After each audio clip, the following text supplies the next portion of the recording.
छगन भुजबळांचा नायगावमध्ये मुख्यमंत्री फडणवीसांसोबत एकाच गाडीमधून प्रवास। सावित्रीबाई फुले यांच्या जयंतीनिमित्त आयोजित कार्यक्रमात दोघे एकत्र। भाषणामध्ये भुजबळ फडणवीसांकडून एकमेकांचं कौतुक। चाकणमध्ये शरद पवार आणि छगन भुजबळांची माजी आमदार राम काटगेंच्या घरी एकत्र चर्चा। ज्योतिबा फुले आणि सावित्रीबाई फुले यांच्या पुतळा अनावरण सोहळ्यामध्ये दोघांचा एकत्र प्रवास। शरद पवारांचा संदेश छगन भुजबळांनी गुपचूप वाचला। पाणी डोक्यावरून गेल्यावर आवाज उठवावा लागतो। चाकणमधल्या कार्यक्रमात भुजबळांचा शायरीमधून सूचक इशारा। दोघांना महाराष्ट्राच्या हितासाठी काहीतरी निर्णय घ्यायचा असेल। पवार भुजबळ भेटीवर सुप्रिया सुळेंची प्रतिक्रिया। भुजबळांसोबत आमचं कौटुंबिक नातं, सुळेंचं वक्तव्य। छगन भुजबळांची समता परिषदेचा एखादा पक्ष काढावा, आम्ही त्यांच्यासोबत युती करू। महादेव जानकरांचं वक्तव्य। तर जानकरांनी केलेल्या सूचनेचा विचार करूया, भुजबळांची प्रतिक्रिया। मी जो काही निर्णय घेतलाय तो सर्वांना सांगत बसणार नाही। मला घ्यायचा तो निर्णय मी घेतलेला आहे।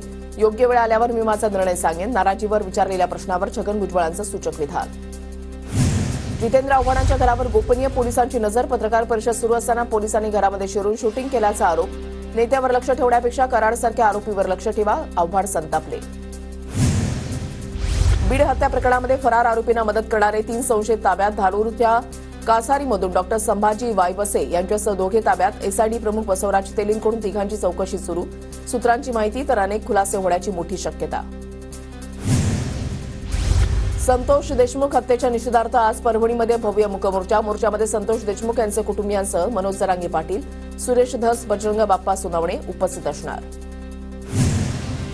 संतोष देशमुख हत्या प्रकरणामध्ये तपास कामाला गती। पत्नी अश्विनी देशमुखांसोबतच्या चर्चेनंतर बंधू धनंजय देशमुखांसोबत सीआयडी आणि एसआयडीची चर्चा। अधिकारी गेल्यामुळे जास्त चर्चा न झाल्याची धनंजय देशमुख यांची प्रतिक्रिया। मंत्री धनंजय मुंडेंच्या राजीनाम्यासाठी मराठवाड्यामधल्या आमदारांची अजित पवारांकडे मागणी। मुंडेंच्या राजीनाम्याबाबत राष्ट्रवादीचे आमदार आग्रही। सूत्रांची माहिती, अजितदादांच्या भूमिकेकडे लक्ष। धनंजय मुंडेंचा राजीनामा मागितल्याबद्दल अजितदादांच्या आमदारांचं अभिनंदन। ही कौतुकास्पद बाब, अशी माणसं राजकारणामध्ये हवी, जितेंद्र आव्हाडांचं वक्तव्य। नैतिकतेचा विचार ज्याने त्याने करावा। धनंजय मुंडेंच्या राजीनाम्यावर भाजपा आमदार अभिमन्यू पवारांचं विधान।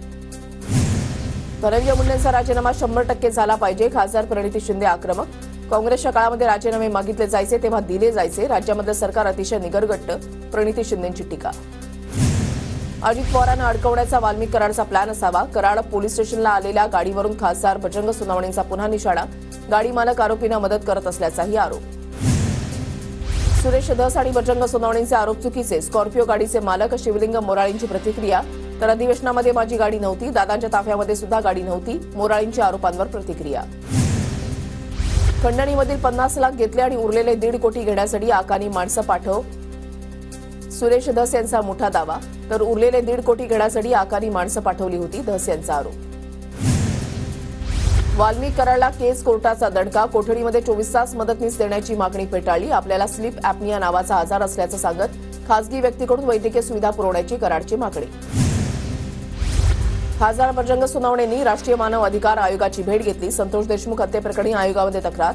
मानवाधिकार आयोगानं तक्रारीची दखल घेऊन चौकशी करण्याची मागणी। एसआयटीनं संतोष देशमुख यांच्या नातेवाईकांकडे मृत्यू प्रमाणपत्र सोपवलं। 9 डिसेंबरला संध्याकाळी 6:30 वाजता संतोष देशमुखांचा मृत्यू झाल्याची नोंद। केजच्या दैठणा ग्रामपंचायत हद्दीमध्ये मृत्यू झाल्याचा उल्लेख। सदाभाऊ खोत यांनी घेतली संतोष देशमुखांच्या कुटुंबियांची भेट। संतोष देशमुखांची हत्या मानवतेला काळीमा फासणारी। भेटीनंतर खोत यांची प्रतिक्रिया। अजित पवार गटाचे माजलगावचे आमदार प्रकाश सोळंके यांनी संतोष देशमुखांच्या कुटुंबियांची भेट घेतली। सोळंके यांच्याकडून देशमुख कुटुंबियांना 44 लाखांची मदत। अजित पवारांना पुण्यासह बीडचं पालकमंत्रीपद मिळण्याची शक्यता। बीडचं पालकमंत्रीपद राष्ट्रवादीकडे। आता अजितदादांनी निर्णय घ्यावा, बावनकुळेंचं वक्तव्य। अजित पवारांकडे चर्चा करेन, तिन्ही नेते एकत्र बसून निर्णय घेतील। सुनील तटकरेंची बावनकुळेंच्या बीडच्या पालकमंत्रीपदाच्या वक्तव्यावर प्रतिक्रिया। पुण्याच्या विकासाच्या दृष्टीनं निर्णय व्हावेत ही अपेक्षा। अजितदादा विकासासाठी आग्रही राहतील अशी अपेक्षा। पुण्याच्या पालकमंत्रीपदावर अमोल कोल्हे यांची प्रतिक्रिया। सातारा जिल्ह्याचं पालकमंत्रीपद शिवसेनेला मिळावं। उपमुख्यमंत्री एकनाथ शिंदे सातारा पालकमंत्रीपदासाठी आग्रही। पालकमंत्रीपद मिळालं तर साताऱ्याच्या पालकमंत्रीपदावर शिवसेनेचा दावा। शंभूराज देसाईंच्या नावाच्या चर्चा। सूत्रांची माहिती, चंद्रकांत पाटील पुण्याच्या पालकमंत्रीपदासाठी आग्रही। सूत्रांची माहिती, तर पुण्याच्या पालकमंत्रीपदावर अजित पवारांचा दावा। दरम्यान सोलापूरच्या पालकमंत्रीपदी चंद्रकांत पाटलांची वर्णी लागण्याची शक्यता। सूत्रांची माहिती। मुख्यमंत्री देवेंद्र फडणवीस यांनी गडचिरोलीसह चंद्रपूर जिल्ह्याच्या पालकमंत्रीपदाची धुरा सांभाळावी। चंद्रपूरचे भाजपा आमदार किशोर जोरगेवार यांची मागणी. बच्चू कडूंचा दिव्यांग कल्याण विभाग अध्यक्षपदाचा राजीनामा. दिव्यांग विकासासाठी काम होत नसल्यानं नाराजी. उपमुख्यमंत्री एकनाथ शिंदेंकडे सोपवला राजीनामा. सुरक्षा काढून टाकण्याची विनंती. राजन साळवी ठाकरे गट सोडणार असल्याच्या चर्चा. माझ्यावर अन्याय झाल्याचं पदाधिकाऱ्यांचं म्हणणं. योग्य वेळी योग्य निर्णय घेणार. राजापूरमधल्या संवाद मेळाव्यामध्ये साळवींचं सूचक वक्तव्य.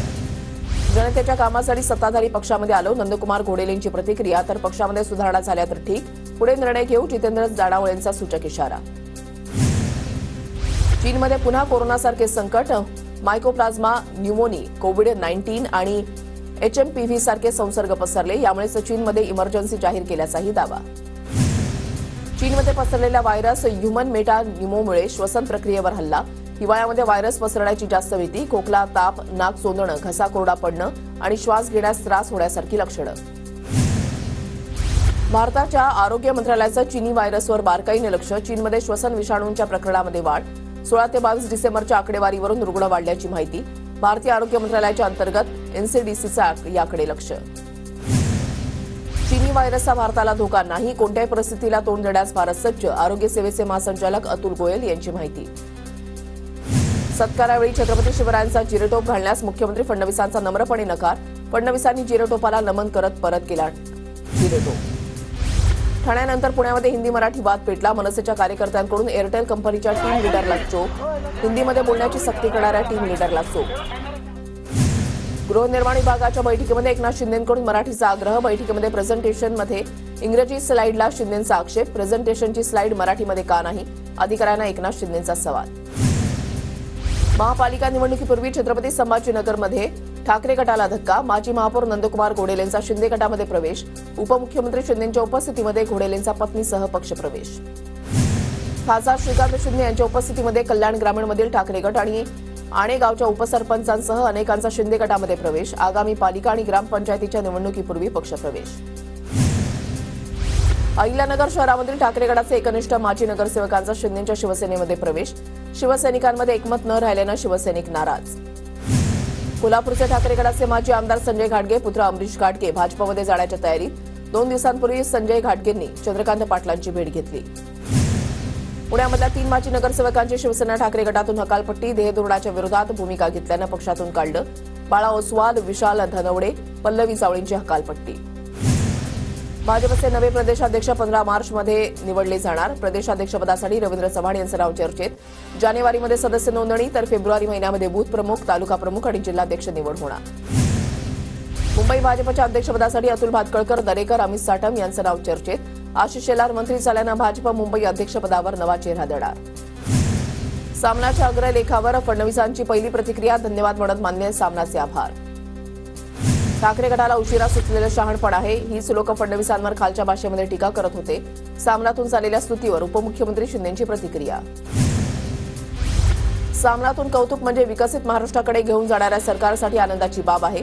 यापूर्वीही त्यांना चांगलं लिहिता आलं असतं. बावनकुळेंची प्रतिक्रिया. हरित वारीची क्रांती करून द्यावी. इंद्रायणी आणि चंद्रभागा स्वच्छ व्हावी. गोविंदगिरी महाराजांची मुख्यमंत्र्यांकडे मागणी. इंद्रायणी, गोदावरी, चंद्रभागा स्वच्छ पाहायला मिळतील. फडणवीसांकडून इंद्रायणी स्वच्छ करण्याचं आश्वासन. उपमुख्यमंत्री शिंदेंच्या उपस्थितीमध्ये गृहनिर्माण विभागाची बैठक संपन्न. पर्यावरणपूरक घरांच्या धोरणाला चालना देण्याचे निर्देश. गिरणी कामगारांसाठी 1 लाख घरं बांधणीचं टार्गेट. ससून डॉक इथल्या विविध कामांची मंत्री नितेश राणेंकडून पाहणी. ससून डॉकमधील काम करणाऱ्या व्यक्तीकडे ओळखपत्र बंधनकारक करा. नितेश राणे यांच्या सूचना. भाजप आमदार आशिष देशमुखांच्या अवैध रेती वाहतूक करणाऱ्या वाहनांवर धाड. अवैध रेती वाहतूक करणाऱ्यांवर कारवाई करण्याच्या सूचना. सावनेर तालुक्यामध्ये मोठ्या प्रमाणात रेतीचा उपसा आणि वाहतूक. गडचिरोलीमध्ये आधीचे पालकमंत्री खंडण्या गोळा करायचे. संजय राऊतांचा आरोप. तर संजय राऊतांनी गडचिरोलीमध्ये जाण्याचं धाडस दाखवावं. शंभूराज देसाईंकडून आव्हान. नववर्षामध्ये साईं चरणी कोट्यवधींचं दान. नाताळच्या सुट्ट्या आणि नवीन वर्षाच्या स्वागताच्या वेळेला भाविकांकडून 16,61,61,00,000 रुपयांचं दान प्राप्त. 9 दिवसामध्ये 8 लाखाहून अधिक भाविक साई चरणी नतमस्तक. पुणे रेसकोर्स मैदानावर लष्कराच्या आधुनिक उपकरणांचं प्रदर्शन. मुख्यमंत्री देवेंद्र फडणवीसांच्या हस्ते प्रदर्शनाचं उद्घाटन. लष्कराच्या सामर्थ्याची जनतेला माहिती मिळावी यासाठी प्रदर्शन. मुंबईतल्या प्रदूषणावर नियंत्रण मिळवलं. गोवंडीमधील बांधकामांवर बंदी आणली जाईल. भूषण गगराणींची माहिती. तर बोरिवली भायखळ्यामधील बांधकामं बंद केली. गगराणींकडून कारवाईची माहिती. कोल्हापूरच्या करवीर तालुक्यामधल्या वडगावमधील जिल्हा परिषद शाळेमध्ये माजी विद्यार्थ्यांनी तयार केलेलं रील चर्चेत। सिंगम चित्रपटातील गुंड जयकांत शिकरेच्या संवादावर रील बनवलं। कोल्हापूर जिल्हा शिक्षणाधिकाऱ्यांनी संबंधितांवर कारवाईचा इशारा दिलाय। लातूरची मुख्य बाजारपेठ असलेली गंजगोलाई हॉकर्स झोन म्हणून जाहीर करा। हातगाडे, फेरीवाले आणि छोट्या व्यापाऱ्यांचा महानगरपालिकेवर मोर्चा। जळगावमधल्या छत्रपती संभाजीराजे नाट्य मंदिरामध्ये 23व्या बालगंधर्व संगीत महोत्सवाची थाटामध्ये सुरुवात। जिल्हाधिकारी आयुष प्रसाद यांच्यासह मान्यवरांच्या हस्ते महोत्सवाचा शुभारंभ। जळगावच्या पाळधी इथल्या घटनेमधील नुकसानग्रस्तांना भरपाई देण्याच्या मागणीसह घटनेची सीआयडी चौकशीची मागणी। मेस्को संघटनेचे पोलीस अधीक्षकांना निवेदन। 2 गटातील वादानंतर दुकानांची झाली होती जाळपोळ। जळगाव शहरामध्ये परवानगी न घेता लावण्यात आलेले तब्बल 700 बॅनर महापालिकेनं काढून जप्त केले। महापालिकेचा अतिक्रमण विभाग आणि किरकोळ वसुली विभागाची धडक मोहीम। जळगाव जिल्ह्यामध्ये रेशन दुकानांवर ज्वारी ऐवजी गहू आणि तांदूळ वाढून देण्याची रेशन दुकानदारांची मागणी। ज्वारी घेण्यास लाभार्थ्यांचा नकार। कोट्यवधी रुपये खर्च करून धुळे शहरामध्ये केलेल्या वृक्ष लागवडीला तातडीनं पाण्याची व्यवस्था करण्याची मागणी। ग्रीन धुळे टीमच्या वतीनं आयुक्तांना निवेदन। नंदुरबारमधल्या शहादा तालुक्यामधल्या सातपुडा साखर कारखान्याकडून उसाला 2800चा भाव। कारखाना सुरळीत सुरू झाल्यानं शेतकऱ्यांना वेळेमध्ये पैसे द्यायला सुरुवात। नंदुरबार जिल्ह्यामध्ये खतांच्या किमती वाढण्याची शक्यता। खतांच्या किमती वाढल्यानं शेतकऱ्यांवर कोंडी होणार। अधिक उत्पादन खर्चही निघत नसल्यामुळे शेतकरी अडचणीत। नंदुरबार जिल्ह्यामध्ये एसटी बसेसमध्ये ऑनलाईन तिकीट मिळणार। सातपुड्याच्या दुर्गम भागामध्ये नेटवर्क नसल्यानं ऑनलाईन तिकीट कसं मिळणार याविषयी समस्या निर्माण होणार। नंदुरबार जिल्ह्यामध्ये रब्बी हंगामाच्या पिकांच्या अंतर्गत मशागतीच्या कामांना वेग। लवकर पेरण्या केलेल्या पिकांमध्ये तण वाढले। पिकांना खतं घालणं, कोळपणी आणि नोंदणीची कामं सुरू। नंदुरबार जिल्ह्यामध्ये सातत्यानं वातावरणामध्ये बदल होत असल्यानं पपईला फटका। पपई पिकावर मोझॅक आणि डावणी रोगाचा प्रादुर्भाव होण्याची शक्यता। धुळ्यामधल्या अंकलेश्वर बऱ्हाणपूर महामार्गाची दुरुस्ती करा। शिरपूर फर्स्ट संघटनेची मागणी। खड्ड्यांची आरती करत अनोखं आंदोलन करत देवाला साकडं। धुळे सोलापूर राष्ट्रीय महामार्ग 211 वर अवैधपणे टोल वसुलीचा आरोप। धुळे ग्रामीणचे आमदार राघवेंद्र भदाडेंकडून जिल्हाधिकाऱ्यांची भेट घेत लक्ष घालण्याचं निवेदन। सांदपाड्यानंतर मीरा रोडमध्ये गोळीबाराची घटना। शांती शॉपिंग सेंटरमध्ये गोळीबार। एकाचा जागीच मृत्यू। गोळीबारानंतर हल्लेखोर फरार। न्यायनगर पोलिसांकडून तपास सुरू। वाशिम जिल्ह्यामधल्या कारंजा तालुक्यामधल्या खिरडा शिवारामध्ये 35 वर्षीय विवाहित महिलेचा मृतदेह आढळला। सोनाली कोडापे असं मृत महिलेचं नाव। हत्या झाल्याचा पोलिसांना प्राथमिक अंदाज। वर्ध्याच्या एका परिसरामध्ये युवकाकडून ओळख असलेल्या युवतीला विहिरीमध्ये ढकलत हत्येचा प्रयत्न। आरडाओरडा केल्यानं परिसरात नागरिकांनी धावत येत युवतीला विहिरीमधून बाहेर काढलं। सावंगी मेघे पोलिसांकडून गुन्हा दाखल। अमरावतीमधल्या फ्रेझरपुरामध्ये पतीनं केली पत्नीची हत्या। घराला कुलूप लावून पती फरार। आरोपीच्या शोधासाठी पोलीस पथकं रवाना। चुनाभट्टी परिसरामध्ये मुलीनंच आईची हत्या केली। 41 वर्षीय मुलीनं 62 वर्षीय आईची हत्या केली। आई मोठ्या बहिणीचं जास्त लाड करत असल्यामुळे हत्या केल्याची माहिती। पुणे जिल्ह्यामधल्या राजगुरुनगरमध्ये गोसावी समाजाच्या 2 लहान मुलींवर अत्याचार आणि हत्या। आक्रमक गोसावी समाजाचा बारामती तहसील कार्यालयावर मोर्चा। आरोपीला फाशीची शिक्षा देण्याची आंदोलकांची मागणी। नवी मुंबईमधल्या रबाळे ते घडसोली रेल्वे स्थानकादरम्यान रेल्वे पोलिसाला धावत्या लोकलसमोर ढकललं। 2 पांढऱ्या शर्टामधील इस्मांना पोलिसाला रेल्वेतून ढकलल्याची माहिती। रेल्वे पोलीस विजय चव्हाणांचा दुर्दैवी मृत्यू। सर्वसामान्य जनतेच्या सुरक्षेला घेऊन काय अपेक्षा ठेवावी? राज्यामध्ये कायद्याला संरक्षण देणारे पोलीसच सुरक्षित नाहीत। राज्यामधल्या गुन्हेगारीच्या घटनेवरून वर्षा गायकवाड यांचं ट्विट। परभणीच्या पारवा शिवारामध्ये दरोडा टाकत महिलेवर सामूहिक अत्याचार। दरोडेखोरांच्या मारहाणीमध्ये 2 जण गंभीर जखमी। बाळ दगावल्याच्या रागातून सांगलीच्या मिरजमध्ये नातेवाईकांकडून रुग्णालयामध्ये तोडफोड। रुग्णालयाच्या हलगर्जीपणामुळे बाळाचा मृत्यू। नातेवाईकांचा आरोप तर तोडफोड करणाऱ्या नातेवाईकांवर कारवाईची मागणी।